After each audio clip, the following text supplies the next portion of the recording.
What's going on, YouTube? It's your boy Jim Slasher, aka CJ. Thank you for watching yet another video. Hit the like, hit the subscribe, show some love, man. Give me unconditional love, and I'll give it right back. Without further ado, let's just get right into it. This video is for specifically. This is kind of a part two, I want to say, in terms of understanding like your team support as an athlete, your inner circle. This one is a little bit more geared directly to you as the professional athlete. If you're an aspiring professional athlete, a veteran professional athlete, this applies to you as well. It's never too late to start having that mindset in terms of how you need to be as an athlete, as a professional athlete. Is nothing wrong with starting to have the thought process of, if I'm fortunate to make it as a professional athlete, you are already of the 1%. I can't emphasize that enough. You are of the 1% in your respective sport. So I salute you, congratulate you. I wish you nothing but the success, nothing but success. I wish you nothing but all that comes with the positive that comes with being a professional athlete, taking your family to new heights, taking yourself to new heights and sights and seas and all that stuff. I hope you get all pro. Hope you win championships. I hope you become a Hall of Famer in your respective sport. I hope you become a name that nobody can ever forget about, right? I hope you do everything that you can do in that respective sport and be an ambassador of that sport. I wish you nothing but this, but success, right? But that being said, it's important to talk about the dangers that you are going to come up to, right? Those dangers are those vices, those things that can derail your career and where you want it to be at. And it's very easy to get into those vices.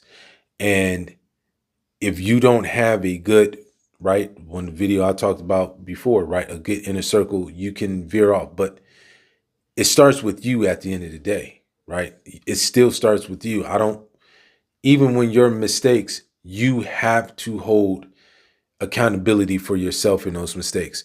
Sure, there might have been some people around you that encouraged you to do this and all that, but that still started with you because you chose that group to be around you. That mindset of understanding your vices and learning to work on those vices now before the money really started coming in, before the fame really started taking off.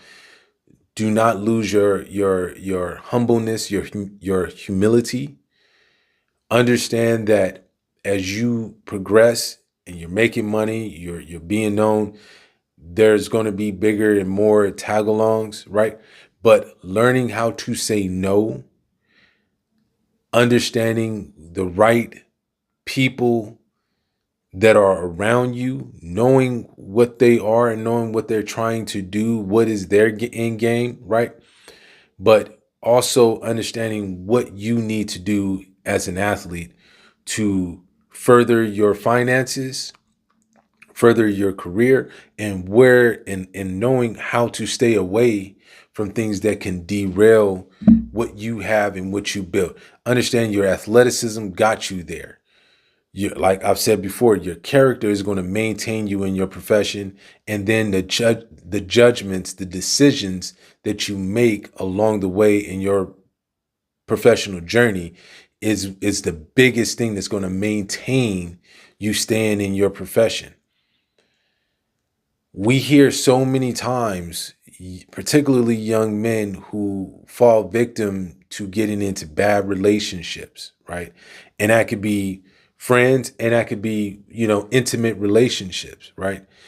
For myself, when I was at one point aspiring to be a professional athlete, I made certain rules for myself.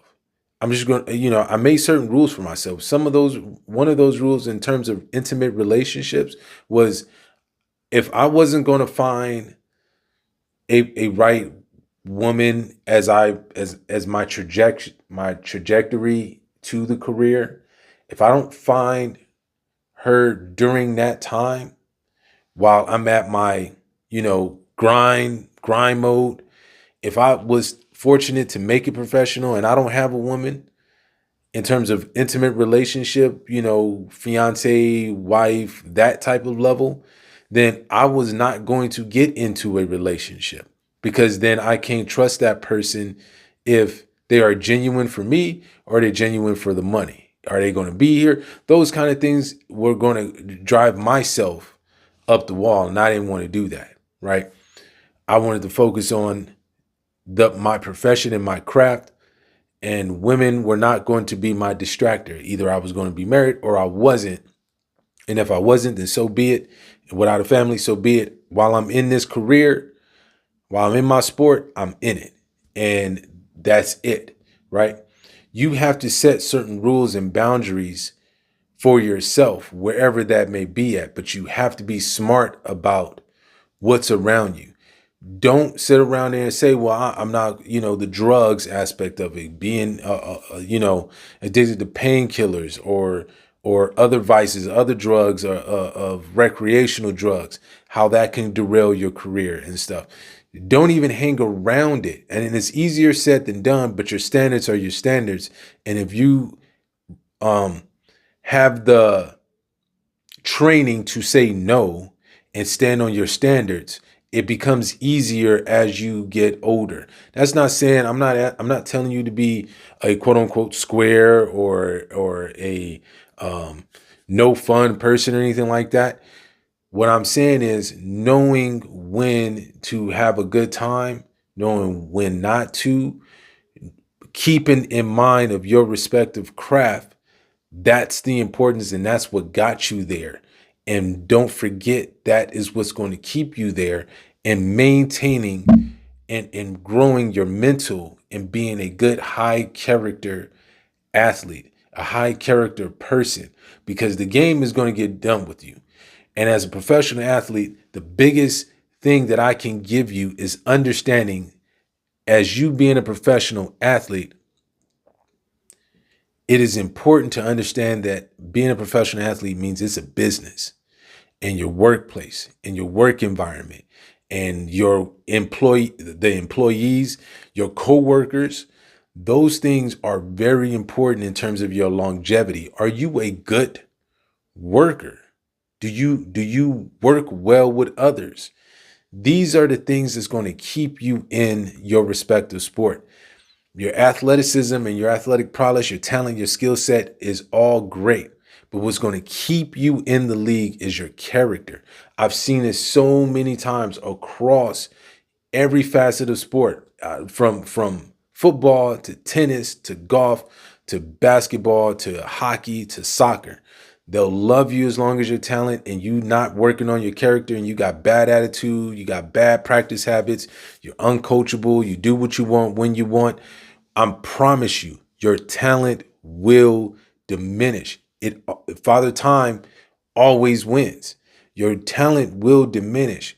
What's going to keep you in your respective game, your respective sport, is your character. It is no different when you go out to what we call the real world and you go to work.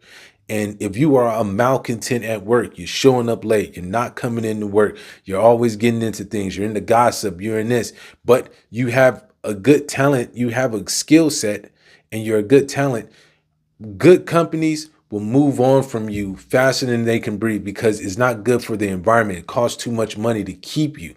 They would rather bring somebody else in who's brand new, who may not know quite as much, but they absorb it, and they are a good person. They have good qualities, and that can go a long way as opposed to just your talent. When you have good character, people start to lean more into people that are good for the environment, and you may blow them out the water in terms of your skill set, but you can't compete with them in terms of drama free, in terms of, I don't have to go to HR. I don't have to go to these levels to deal with you. Nobody want to deal with you. They like to have you there because you're a good person. You got good energy for the job. You're good for the work environment. When you go to the professional level, it is the same thing. I promise you, it is the same thing.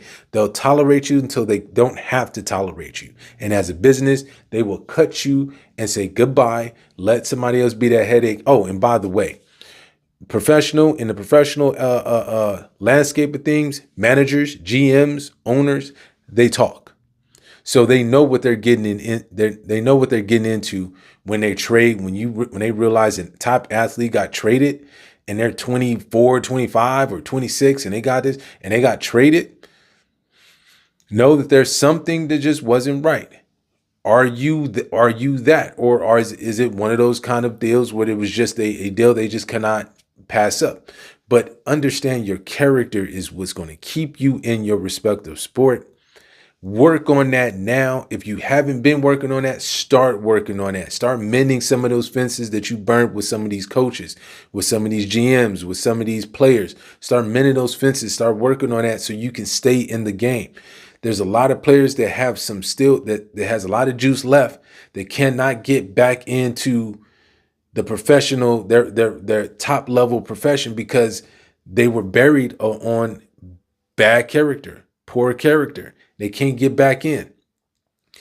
Understand, staying out of controversy is very difficult in today's, because everybody got these phones, everybody got cameras, everybody got that. So you have to have a strong character and a strong poise to keep yourself together. Don't come unglued, because they will burn you on that.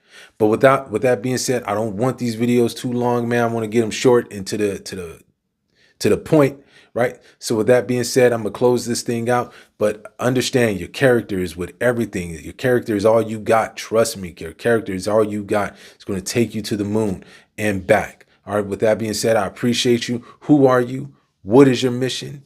Understand those two questions. You get them. You got them. Everything is good. With that being said, I love you guys. Peace.